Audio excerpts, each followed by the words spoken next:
Good morning, and welcome to our panel. We have an exciting subject for you this morning, the evolution of the luxury segment. On our panel today, we have very different perspective, so I think we can probably give you a very interesting approach to how the luxury segment is doing in Latin America, perspective for the future, and what it entails in terms of from a brand's perspective and from a very different approach from a couple of our panelists. Just to give you a little background, I mean, basically, post-pandemic, all the analysis that we've seen so far shows that two segments have basically performed very well. The limited service and the luxury segment. An analysis that I was looking at last week, looking at performance of major funds in North America with a large portfolio, showed that's the case with them also. Limited service, definitely. The problem is mostly in the middle, and then funds that are specialized in luxury have outperformed everybody else. And that's probably because clientele in that segment not very much price sensitive, and they've been able to actually outperform, ADRs to even pre-pandemic ADRs. So in terms of performance, their RevPAR is much ahead of everybody else. I'm going to ask our panelists to present themselves because we have a couple changes.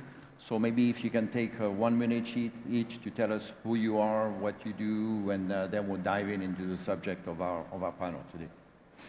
Hello, happy to be here. I'm Liora Haymann. I'm the Managing Director of OBMI Miami office. I'm here instead of Gio, who couldn't come for last minute emergency. And we're architects, interior designers, master planners focused on luxury hospitality, working globally, but also with focus on Latin America. We have worked in Mexico, Costa Rica, Panama, many other places. Happy to be here. Good morning. My name is Leo. I'm the owner of Nayara Resorts. We have 3 hotels in Costa Rica, 2 hotels in Chile. We have 5 hotels under development in Central America, the Caribbean, and the Middle East. We own some of our hotels, others are under joint venture, and we are also operating hotels under long-term contracts. Thank you. Good morning. Good morning. Can you hear me? I'm Nicolas Martinez. I'm Vice President of Development for ACCOR in Mexico, Central America, and the Caribbean.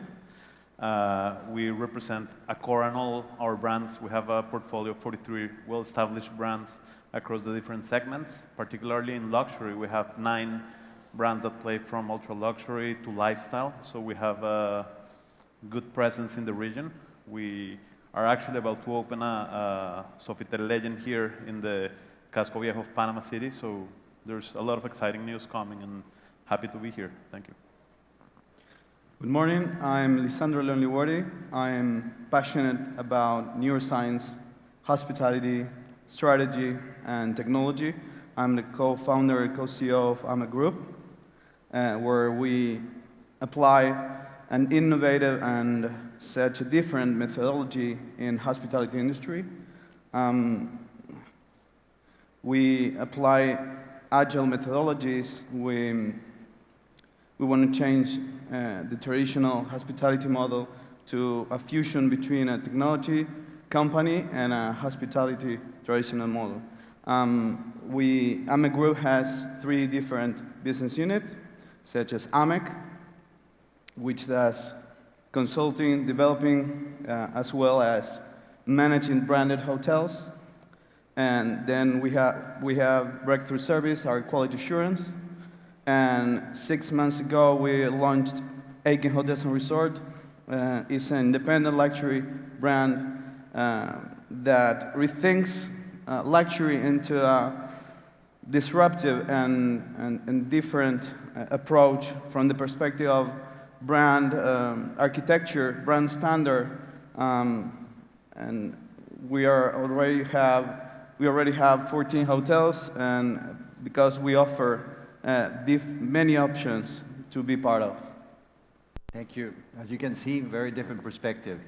Going back to the pandemic, I mean, in most segments, we've seen that it affected the physical aspects of some hotels, the check-ins, the interaction with guests, and many other things. So I'm just curious, that might not be exactly the case for luxury, but let's ask, one of our specialists here.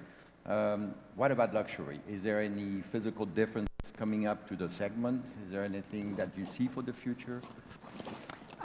It's an interesting topic, and I would say that no radical changes, but maybe there is an evolution. And I think before you use the word evolution, I like that one.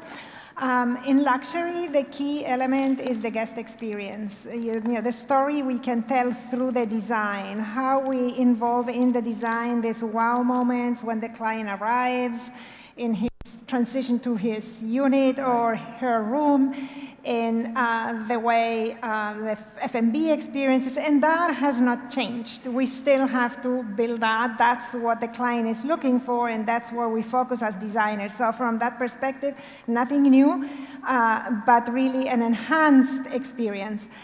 Some aspects that I think we learned from the pandemic that will stay and we will build into design is elevation of the outdoor experience. During the pandemic, clients prefer to have outdoor F&B, outdoor, even an outdoor type of lodging if you're thinking of a tent or anything like that. So the exploration of the outdoor quality and how we can bring other experiences to the outdoors, I think that's a value.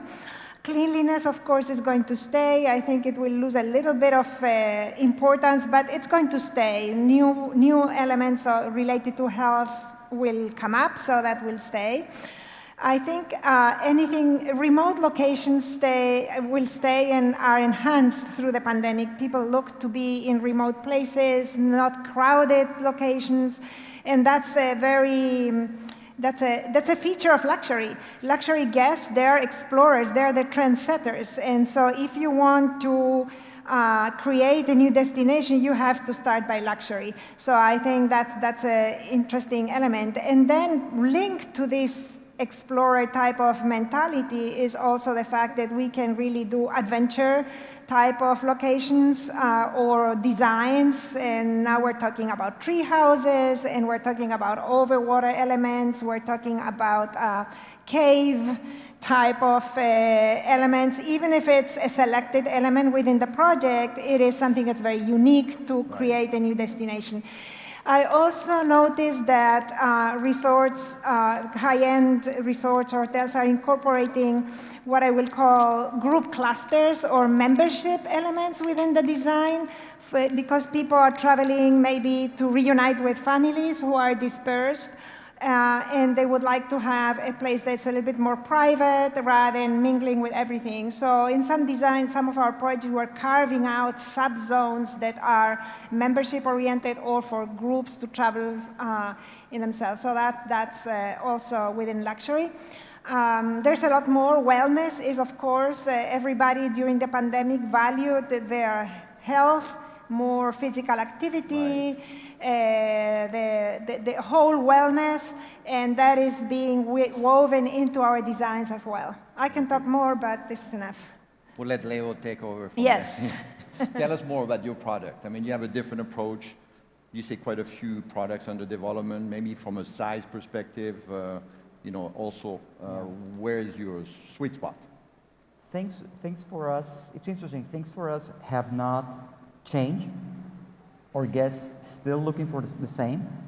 Guests that come to Nayara are typically looking for an ultra luxury experience, sustainability, lots of space, nature, wellness, and privacy. We build hotels that have large villas, typically with oversized plunge pools, private gardens, outdoor showers. Our kind of product is one where guests do not need to leave the room, and we saw that happening during the pandemic. Besides that, our hotels have open-air restaurants, a lot of space, outdoor trails. We've always done very well. We're very fortunate. We typically have one of the highest occupancy of any hotels in Latin America. Our RevPAR is also extremely high. What changed for us, the one thing that changed for us is that we used to be a niche product. Now we're mainstream. Now we're main, and I think that's here to stay. Good. Nicolas, talk to us about the approach from the big brand perspective. But ACCOR is a bit different when it comes to luxury branding, especially in the luxury segment, I think, because it's a mix of traditional luxury brands with some very much trendy, alternatives. Tell us more about it, but I'd like also to understand a little bit more what has been the feedback from owners, developers that are looking at getting into this segment. So we've seen a lot of interest from developers in going into lifestyle. Luxury lifestyle has been there's been a hype around luxury lifestyle. There's also an important residential component that it's being part of most of the luxury projects, both lifestyle and traditional luxury. It improves the economics usually of the developer, so it helps with cash flow, with many things. So it's very interesting because we have a lot of new supply coming. We have recently announced, and we're ready to open, for example, an SLS in Puerto Madero in Argentina, which is a very sexy luxury brand. And there's been a lot of interest from Mexico, the US, Europe, in this Ennismore portfolio. So I think it's great.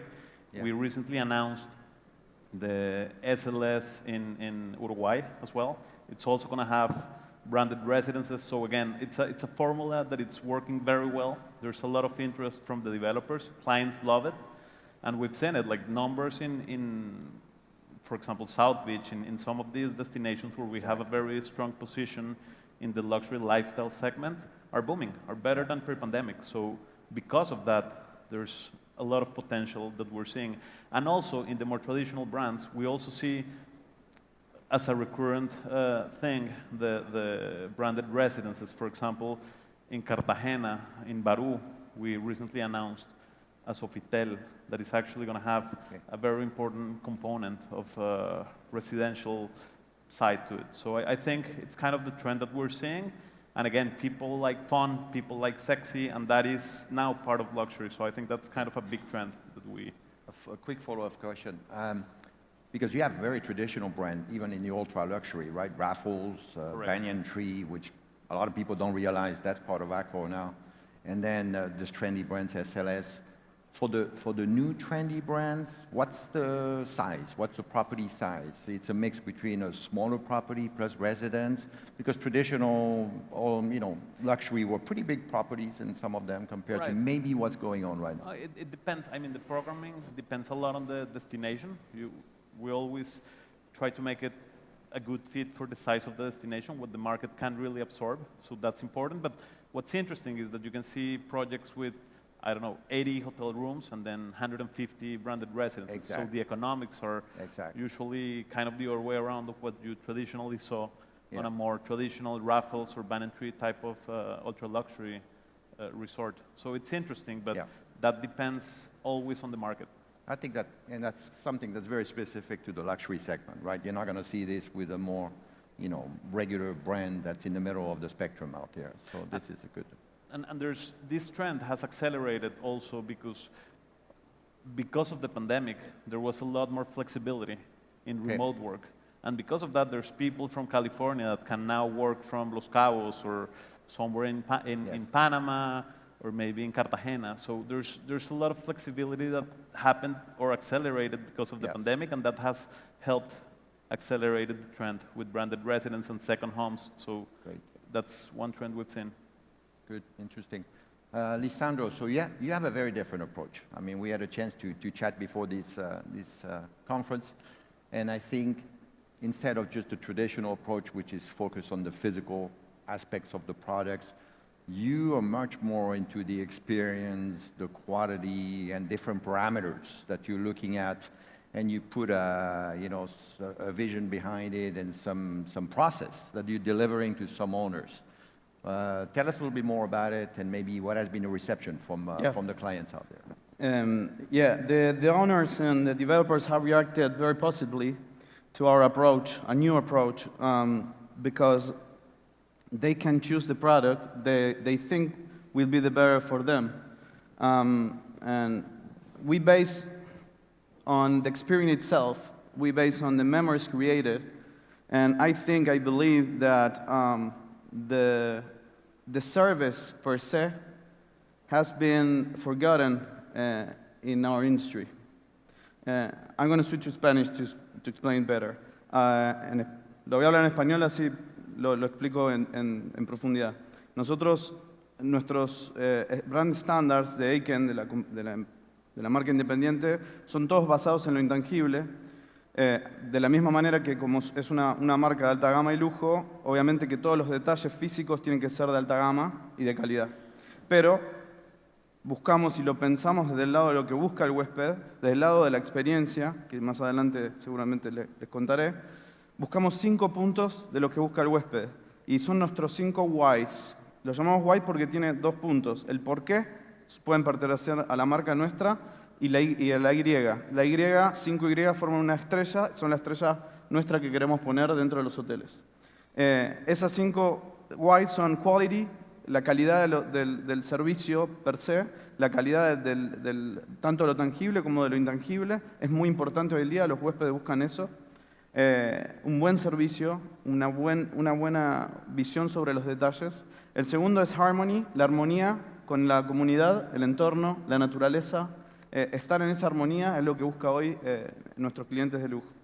Y tercero es el beauty, la belleza. Buscan hoteles bellos con un buen storytelling, con un buen landscaping, un interior design bello.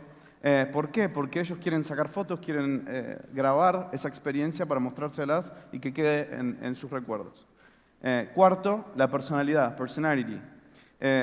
Todos los huéspedes buscan hoy una experiencia totalmente diferente de un hotel a otro y nosotros buscamos que esos hoteles tengan su propia identidad única y que tengan el 100% de su identidad. Y por último, empathy, que yo creo que es la más importante. Hoy todos los huéspedes buscan una relación de empatía entre el colaborador, el Aikener, nosotros lo llamamos, y el huésped. Y eso para mí es un punto muy importante porque se ha perdido también ese detalle, esas cosas que son parte de nuestros 5 whys.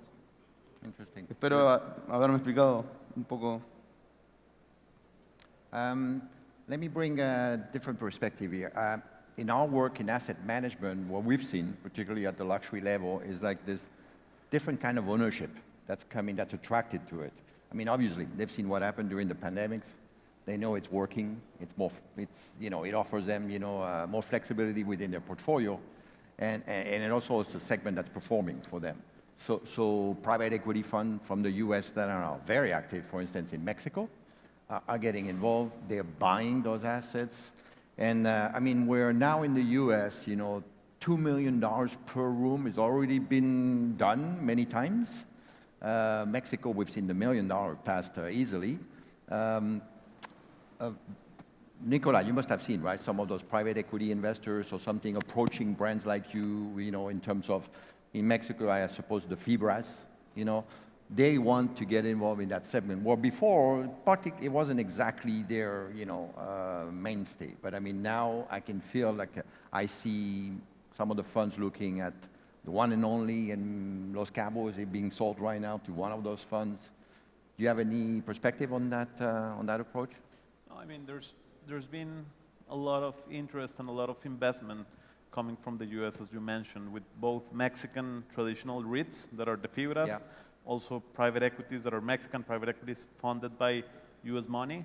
And the reality is that the beauty of these markets is that you have very similar rates, very similar RevPARs as the one that you can get in the best destination in the U.S., but the labor and all the base cost is so low that the margins are spectacular. So there's There's ultra-luxury properties, especially in beach destinations in well-established markets such as Los Cabos, Riviera Nayarit, and Vallarta, and obviously Cancun, that are a no-brainer for any investment fund that wants to diversify a little bit and try to find better margins. Yes. Because that's the beauty, and it's becoming more and more sophisticated. So they now have exit strategies, which was a main issue 20 years ago, because it was mostly family-owned. So they could go in, buy, but then selling. There was not a lot of transactions. So with the fibras and with the private equities, there's been a lot of activity,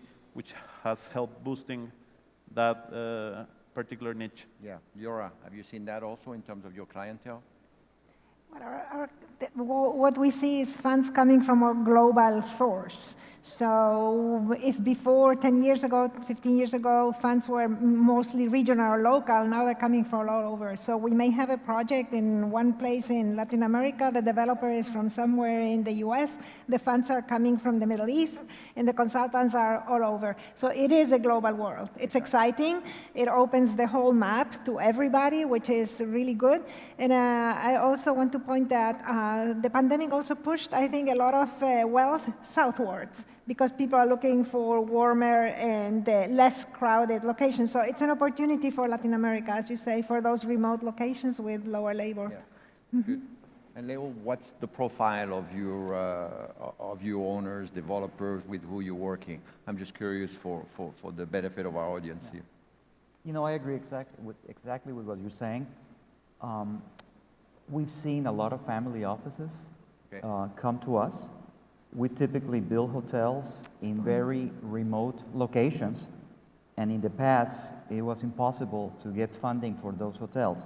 Now we get inquiries all the time, and some of the new hotels we're building are in very unusual places, and there's no issue with financing anymore.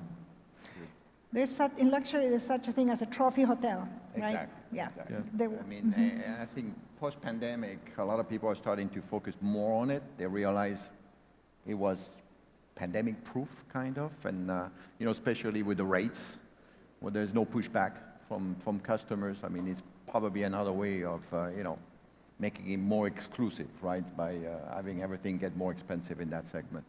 Lisandro, any thoughts on you know, in terms of ownerships and who you're working with, and why they're attracted to the luxury? Sí, realmente durante la pandemia hemos tenido muchos inversores que han venido a buscarnos para desarrollar estas marcas. Como decían, inversores por un lado, desarrolladores por otro, en distintas partes del mundo. Casualmente nosotros estamos por lanzar una marca exclusiva de ultralujo que tiene un storytelling muy interesante y eso llama mucho la atención y tiene un purpose, la marca que genera que podamos adquirir muchos inversores muy rápido y toda la historia de la cadena ya casi está toda adquirida por distintos inversores en distintas partes del mundo. Y creo que la pandemia ha hecho que este ultralujo sea muy atractivo para los inversores. Very good, thank you. Well, I know I already went over quite a bit from our look at the time, but we'll take a few more minutes just to have a parting thought from each one of our panelists here and tell us where they see their, you know, concepts going, the vision, where it's going in the future, and how you feel, you know, it's the right time for developing what you guys are doing. Just very quickly, this is more like on the frontier of the design, but I think everything that's virtual reality, and I mentioned this in our roundtable, liminal spaces, how that is going to be integrated into our design is an opportunity and something that is still a little bit away, but we have to prepare for that. Especially in the lifestyle hotels, I think there's a great opportunity for this interaction between reality and virtual reality to create amazing experiences. The wellness, I think it's also evolving a lot, and we see that as an opportunity, both from more of the medical line and also the spiritual wellness that's being integrated into hospitality because people want to have a retreat. So I think that's two important frontier lines. And the unexplored places, like you said, very boutique hotels, they're looking for very remote locations. We have the technology to be safe, to be able to communicate, and to have an exploration experience. It's like an explorer, but in a place that is rarely accessible. And through a hotel, I get the sense of security. Thank you. Leo? I'm very excited about the future. I think we are all doing very well, and especially the fact that our industry is becoming a force for good. We're helping the community. We're finally embracing nature. So, I mean, I've never been more optimistic about what we're doing. I totally concur. I'm happy for what's happening. I see there's a lot of appetite for a lot of the brands that we have and for a lot of the markets that we're just starting to enter. So there's a lot of interest. People like it, guests like it. And again, now going back to some of these lifestyle luxury brands, one thing that I love is that we managed to bring a lot of the community, a lot of the neighbors, even people from other hotels, to enjoy your F&B entertainment experience. So suddenly, your F&B is not like a commodity per se, but it's actually driving sometimes higher than 50% of your total revenues because you're able to create the story and create a unique experience. So I think that's here to stay, and I'm pretty excited for what's happening and for the future. Lisandro, I know you're going through some exceptional growth right now, but also with an eye on ultra luxury or moving up in different segments. Sí, yo creo que hay muchas oportunidades realmente en el mercado de ultralujo, más que nada, como decía, con un buen storytelling, con un buen purpose. Si nosotros podemos crear una marca en un nicho donde hay una generación Z, un millennial que tiene un poder adquisitivo muy grande hoy en día, si buscamos a esos nichos a trabajar, creo que hay una oportunidad muy grande en el ultralujo, en el lujo, en el lifestyle. Siempre aunando, como decía al principio, la comunidad, la naturaleza, es clave hoy en día y es lo que buscan estas generaciones. Perfecto. Well, thank you very much. And I'll ask for maybe a big round of applause for our panelists here. And